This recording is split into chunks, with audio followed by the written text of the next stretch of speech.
3년 전에 SBS에서 방송되었던 내용입니다.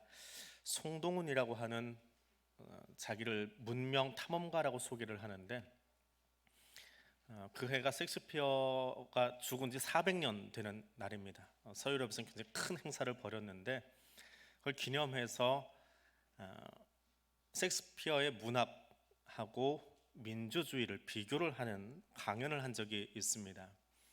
민주주의라고 하는 것을 그냥 정치 제도가 아니고 우리의 삶 속에 대입해서 설명해주는 인문학 강의였는데 굉장히 가슴에 와 닿았던 적이 있습니다. 고대 그리스 아테네에서 민주주의가 시작을 합니다.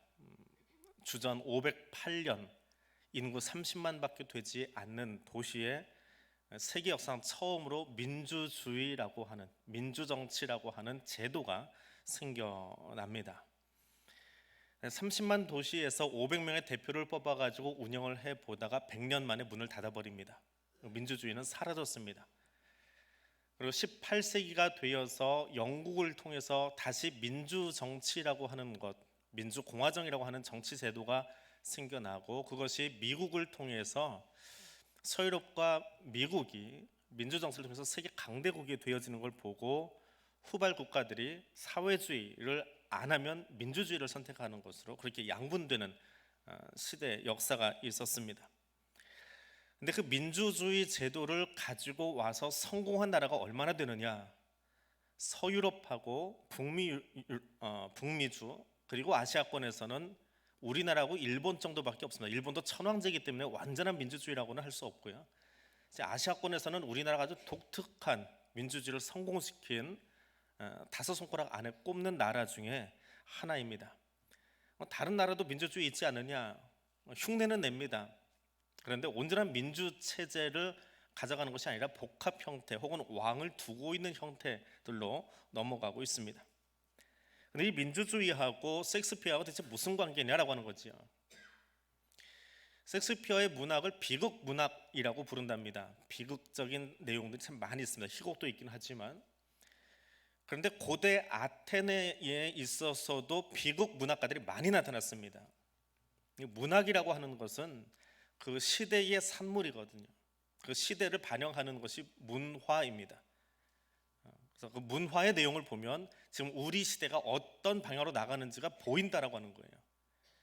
그런데 아테네가 민주정치를 시작할 때 비극 문학가들이 잔뜩 나타납니다. 셰익스피어 같은 비극 문학가들이 잔뜩 나타나는데 이 비극 문학의 의도가 뭐냐?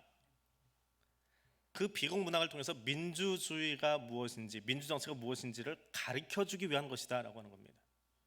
한 예로 오이디푸스라고 하는 것이 있습니다. 고전 중에 고전이라고 일컬어지는데 고전이고 영문학과에서 이 책 안 보면 영문학을 배울 수 없는 그런 책입니다. 그런데 이 책을 그대로 TV 드라마로 옮겨놓으면 폭탄 들고 방송사 쫓아갈 거예요. 어떻게 이런 걸 방송하느냐? 우리 아침 드라마가 막장 드라마라고 하지만 오이디푸스만한 막장 드라마 없지요. 아들이 아버지 죽일 거다라고 하는 신탁 때문에 놀래가지고 오이디푸스를 내다 버립니다. 근데 죽지 않고 살아서 청년이 되었어요. 어느 날 오이디푸스가 길을 가는데 앞에 한 노인 일행이 한꺼번에 오고 있는 거예요. 그분들은 다른 신탁을 받기 위해서 길을 가던 사람들인데 길에서 마주칩니다. 서로 길을 비켜라라고 하다가 길을 안 비켜주니까 오이디푸스가 화가 나서 앞에 있던 노인을 죽여버립니다.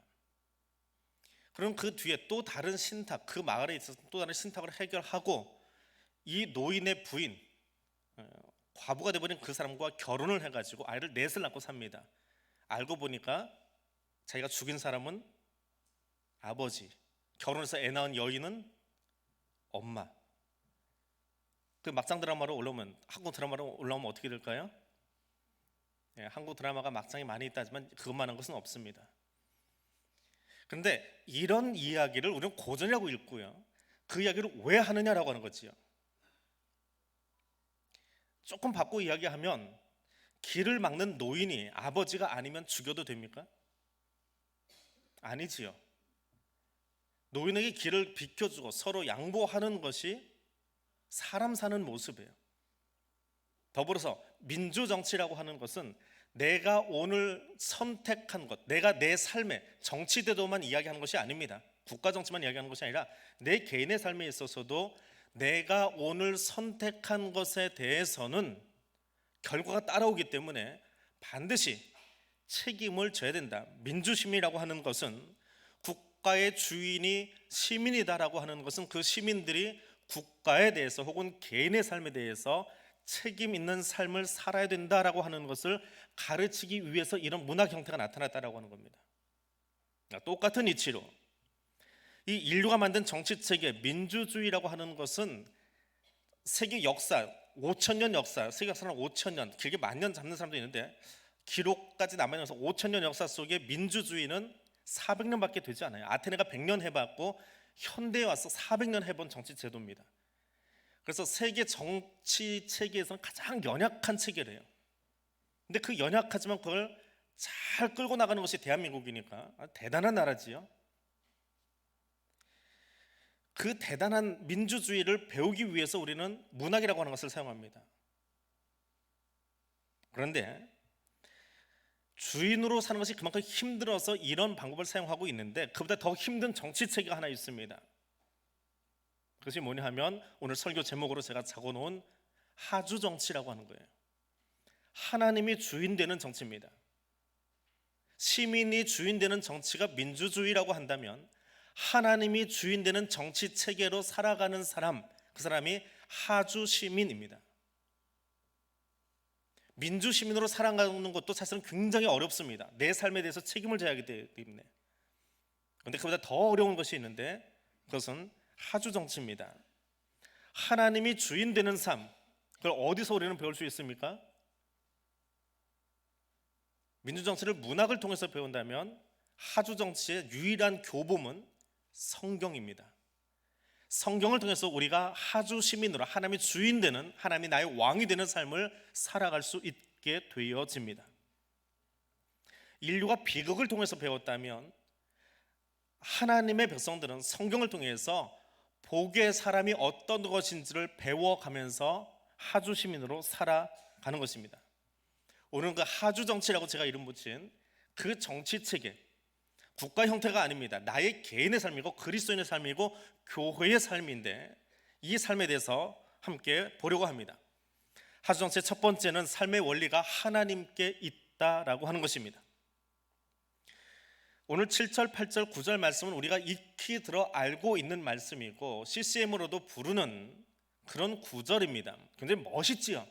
그냥 읽어도 멋있습니다. 사나 죽으나 내가 주의 것입니다. 그런데 이 멋있는 성경 구절이 어떤 배경에서 나왔느냐라고 하는 것을 보면 부끄럽게 짝이 없습니다. 왜요? 1절에서 4절까지 말씀 때문에 그래요. 1절에서 4절 말씀은 로마 교회 성도들이, 그 멋진 로마 교회의 성도들이 음식 때문에 싸웁니다. 이거 먹어야 되느냐 말아야 되느냐 가지고 싸웁니다. 절기 문제 때문에 싸웁니다. 어떤 절기가 더 크고 어떤 절기는 약하냐, 절기의 문제 때문에 싸웁니다. 비단 2000년 전만의 문제는 아니지요. 오늘도 교회들이 겪고 있는 사소한, 어쩌면 그것 때문에 더 크게 싸움이 나서 교단이 갈라져 버리는 싸움의 내용이 이것입니다. 근데 그 예화를 들고 나서 결론으로 주시는 하나님의 메시지가 7, 8, 9절입니다. 우리가 이런 문제에 대해서 가져야 될 소극적인 태도가 하나 있는데 그건 7절입니다. 자기를 위하여 사는 자가 없고 자기를 위하여 죽는 자도 없다. 정의해서 말씀드리면 하주 정치주의자, 하주 시민은 자기를 위해서 살지 않는 사람입니다. 자기를 위하여 산다라고 하는 것은 하나님의 법과 반대되고 현재 연락과 육체적인 즐거움을 취하는 것입니다. 그리고 이런 삶은 아담의 선악과 사건 이후에 모든 인류가 자기 욕심으로 점철된 삶을 살아왔습니다. 그것 때문에 싸움이 나고 그것 때문에 국가 전쟁이 일어나고 그것 때문에 분란이 생겨납니다. 그게 인류의 역사예요. 그런데 하주 시민은 어떻게 산다고요? 내 유익을 위해서 사는 자가 아니다라고 하는 겁니다. 나를 위해서 살지 않습니다. 왜요? 고린도서 6장에 가니까 바울을 통해서 이렇게 말씀하십니다. 너희 몸은 너희가 하나님께로부터 받은 바 성령의 전인 줄 알지 못하느냐? 너희는 너희 자신의 것이 아니라라고 말씀하십니다. 하나님의 영광을 위해서 사는 존재가 하주 시민입니다. 하나님을 주인으로 삼는 사람들입니다. 그래서 하주 정치주의자는, 하주 시민은 자기를 위하여 살지 않을 뿐더러 자기 때문에 죽지도 않습니다. 자기 위해서 죽지 않습니다. 죽음까지도 자기 자신에 의해서 주관되는 것이 아니라 하나님의 손에 달려있음을 인정하고 살아가는 사람들입니다. 바울은 빌립보의 성도들에게 이렇게 기록하고 있습니다. 주를 위하여 죽는 것도 유익하다. 내 명예 때문에 내 이름 석자 남기려고 사는 것이 아니라 하나님의 이름을 위해서, 하나님의 영광을 위해서 사는 사람들입니다. 그래서 이 사람들은 하나님이 내 삶의 원리이다 보니까 모든 문제의 해결점도 어디서 찾는 거예요? 하나님에게서 찾는 거예요. 내게서 찾지 않습니다. 하나님을 알지 못하는 사람들은 어떻게 살아갑니까?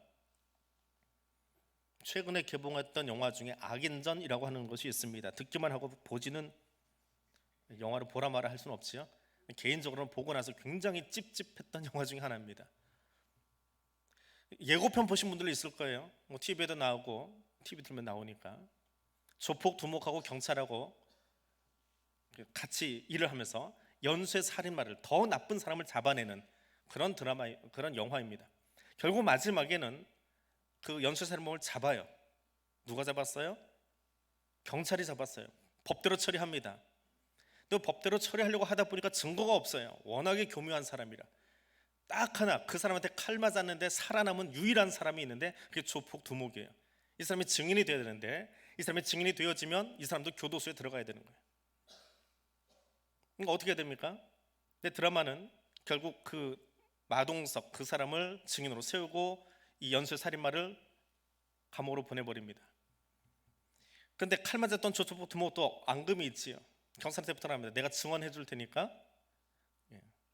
나를 같은 교도소에 넣어달라. 그래서 드라마 마지막에는 이 조폭 두목, 감옥에 들어간 조폭 두목이 자기를 찌렸던 그 사람 앞에 줄을 들고 샤워실로 쫓아갑니다. 혼자서. 이게 영화 마지막이에요. 스포일러가 다 있는 그런 내용이었는데 그 대목이 제일 기분 나빴어요.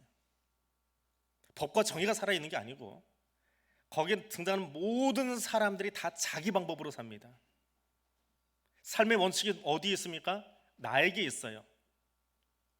왜 안갚음하고 왜 쫓아갑니까? 내 원한 때문에 쫓아가요.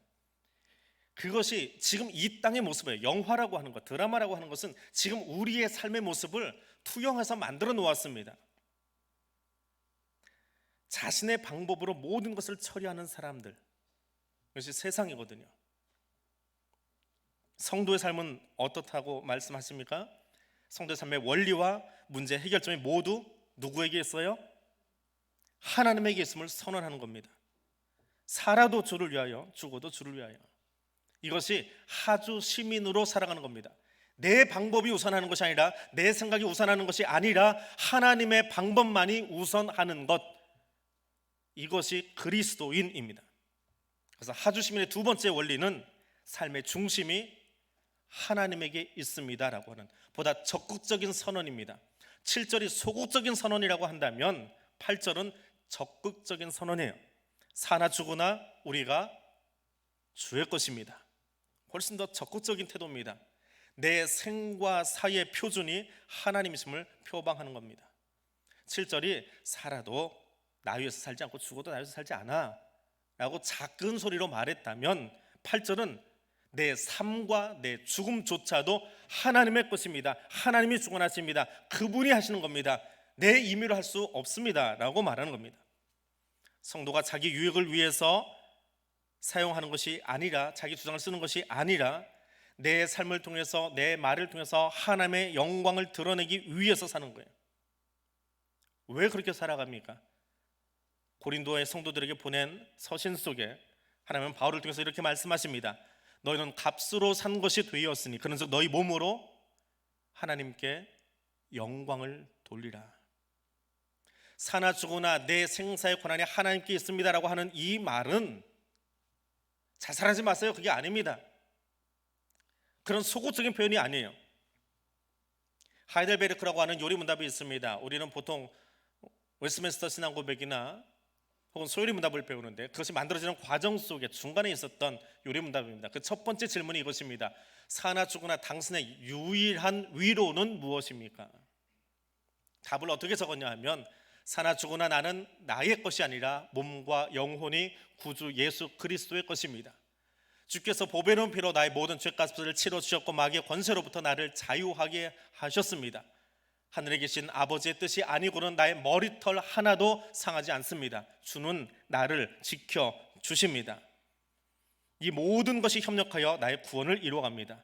내가 주의 것이기에 주님께서 성령으로 말미암아 나를 보증해 주시고 나는 온 마음을 다해서 기꺼운 마음으로 즐거운 마음으로 하나님을 위하여 살게 됩니다. 이것이 내 삶의 유일한 위로입니다.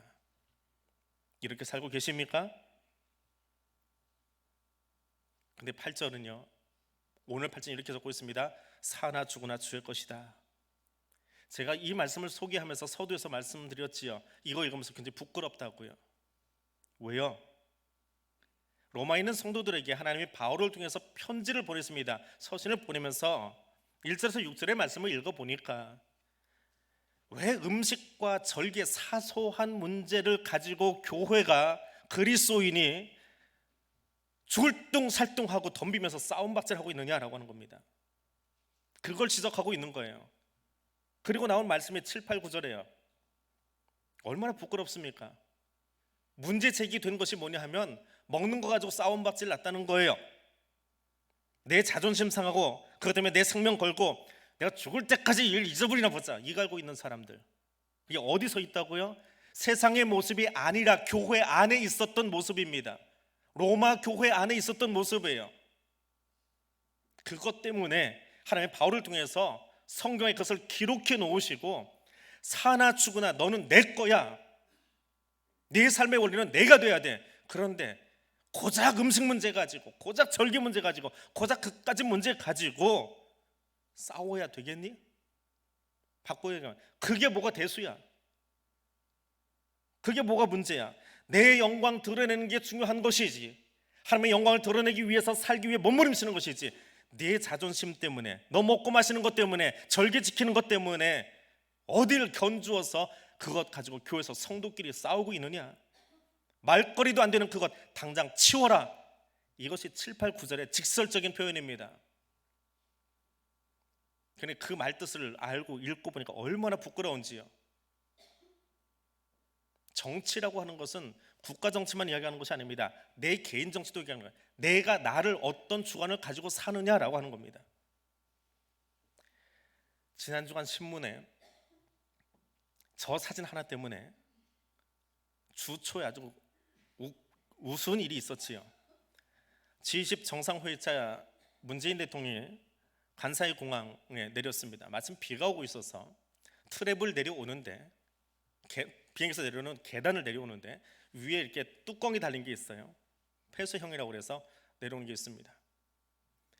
대통령이 비가 오는데 아무도 받쳐주지 않고 자기 혼자 우산 들고 내려오고 있는 거예요. 저 사진이 공개되자마자 야당 대변인이 난리가 났습니다. 자기 페이스북에다 썼어요. 어딜 가시더라도 환대 좀 받고 다니셨으면 좋겠습니다.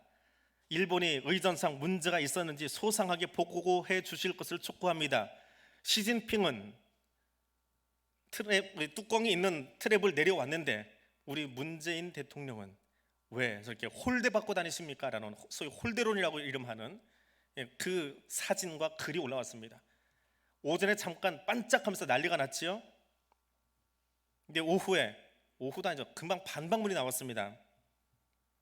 사실 누구나 우리나라 대통령, 우리 가족, 우리 아버지, 우리 자녀가 다른 데 나가서 우대받고 사는 것 다 좋아합니다. 그 마음 충분히 이해합니다. 그런데 반박이 나왔습니다. 왼쪽에 있는 것은, 위에 것은 우리나라 비행기고 아래 것은 시진핑의 비행기입니다. 그런데 반박이 어떻게 나왔냐면 오른쪽 위에 있는 것 영국 메이 총리입니다. 우산도 안 들고 내려왔습니다. 더 홀대받았겠지요? 아래쪽은 트럼프입니다. 자기가 직접 우산 들고 내려왔습니다. 왜요? 사진 기자들에게 우리가 지금 이 땅에 왔습니다라고 하는 것을 보여주기 위해서 스스로 우산을 거절하거나 혹은 들고 내려오는 두 정상이 있었고요.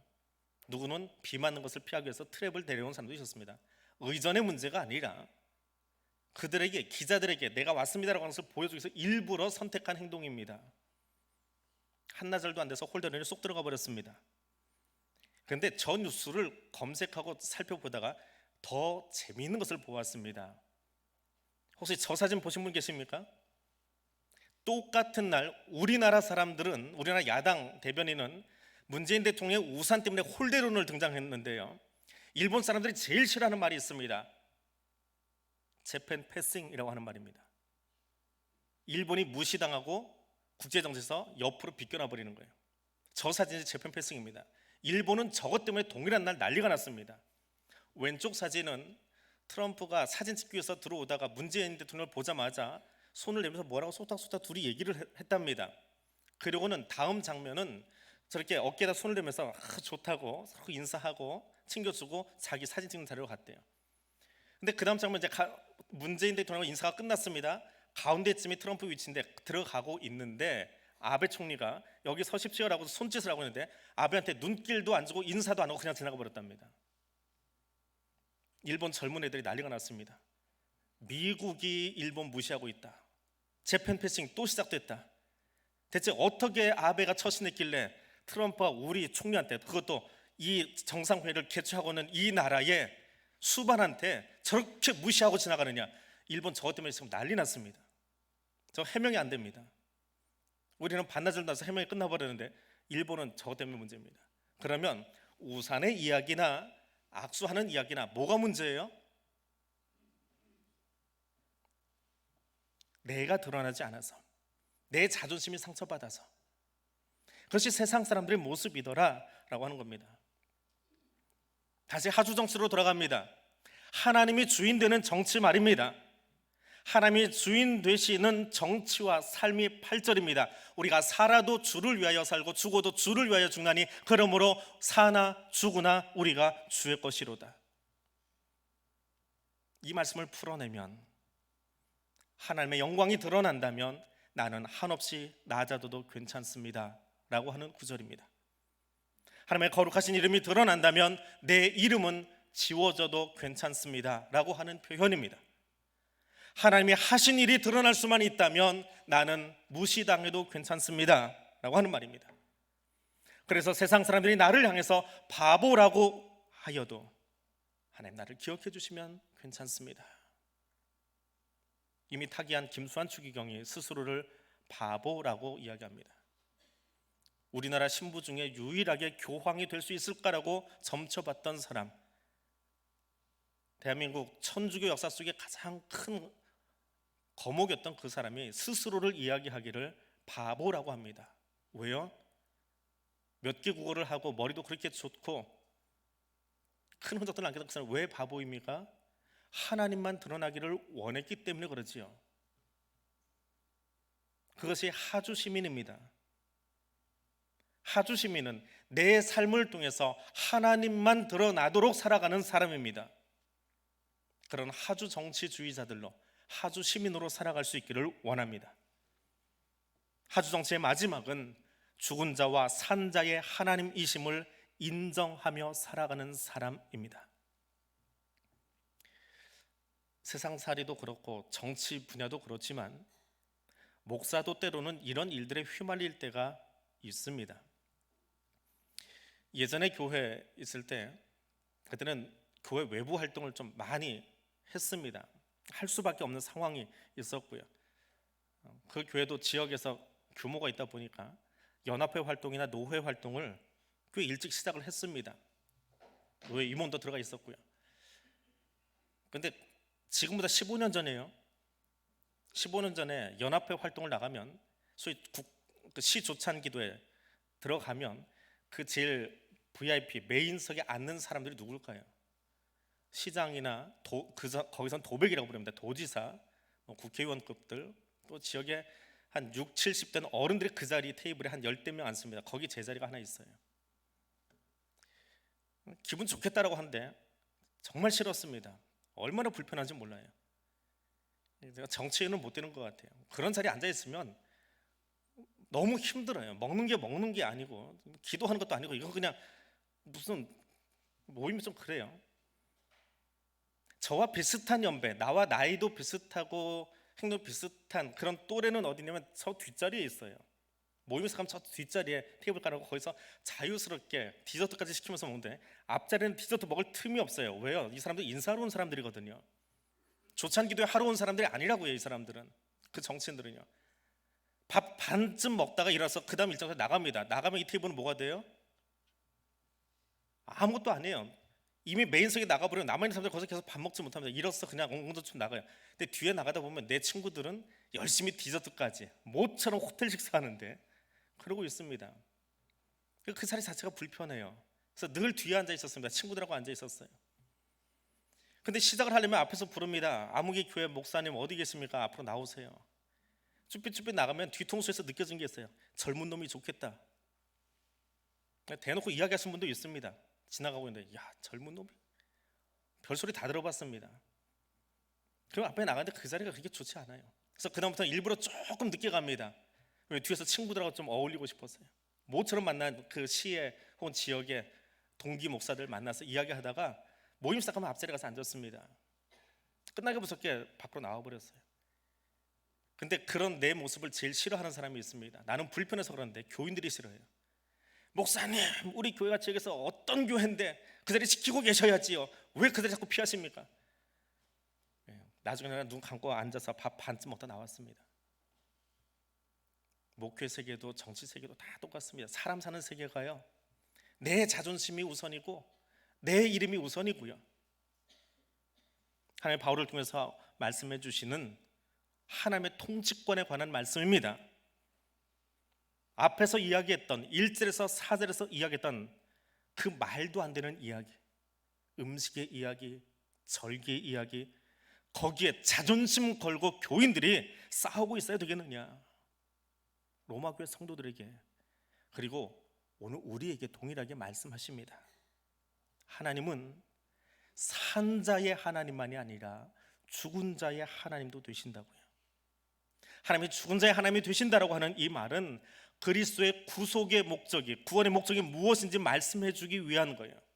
죄로 말미암아 죽은 우리들을 위해서 대신 죽으시고 부활하신 예수 그리스도의 구속의 의미가 무엇인지를 알려주기 위한 말씀입니다. 하나님의 통치가 단지 지금 코로 숨쉬고 있는 나의 이 생애만이 아니라 우리가 죽음 이후에, 부활 이후의 삶과 또 우리가 지금 예배 드리는 이 장소, 협소한 이 장소만이 아니라 지구라고 하는 이 행성과 온 우주까지도 하나님의 통치 영역 안에 있음을 안다면, 그분이 나의 왕이시라면 너는 그의 백성으로서 어떤 자부심을 가지고, 그리고 그분을 두려워하면서 오늘 어떻게 살 것이냐라고 묻고 계시는 겁니다. 우리가 살아있을 때만이 아니라 부활 이후의 삶까지도 하나님께서 나의 유일한 주권자이심을 인정하면서 살아가라라고 하는 것입니다. 그렇다면 내가 유일하게 엎드려야 될 곳은 어디입니까? 누구 앞에서 무릎 꿇고 유일하게 무릎 꿇고 엎드리시겠습니까? 하나님밖에 없습니다. 내 자존심이 아니라, 내 마음이 아니라, 사람이 아니라 하나님 앞에서만 무릎 꿇으십시오. 제가 군에서 훈련 받으면서 그 훈련관 때문에 제 가슴에 새겨진 말씀입니다. 그리고 늘 가슴에 담고 있는 말씀입니다.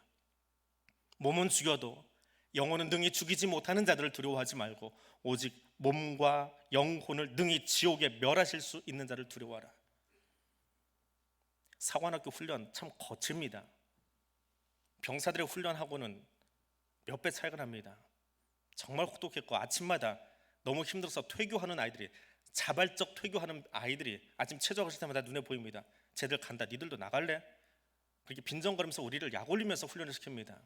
정말 나가고 싶어요. 너무 힘들었습니다. 그때 문득 하나님이 내게 주신 메시지가 저 본문입니다.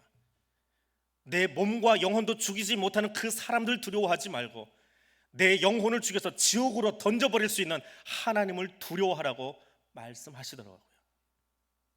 그래서 평생에 나를 붙잡고 있습니다. 살다 보면 힘들고 억울하고 서운하고 답답한 일들 많이 있습니다. 어제까지 절친했던 친구가 사소한 문제 때문에 왼수되어지고 고개도 안 들고 다니는 사람들도 바라봅니다. 아니, 다른 사람이 아니라 내게도 그런 마음이 올라올 때가 솔직히 있습니다. 그때 나를 주장하는 유일한 메시지가 있다면 내 영혼을 붙들고 가시는 그 하나님만 두려워하라라고 하는 메시지입니다. 하주 정치는, 하주 시민은 하나님의 통치 아래 사는 사람이 가장 두려워하며 경외해야 될 오직 한 분, 그분은 하나님이라고 하는 것입니다. 내 삶의 주인이 하나님이시라고 하는 겁니다.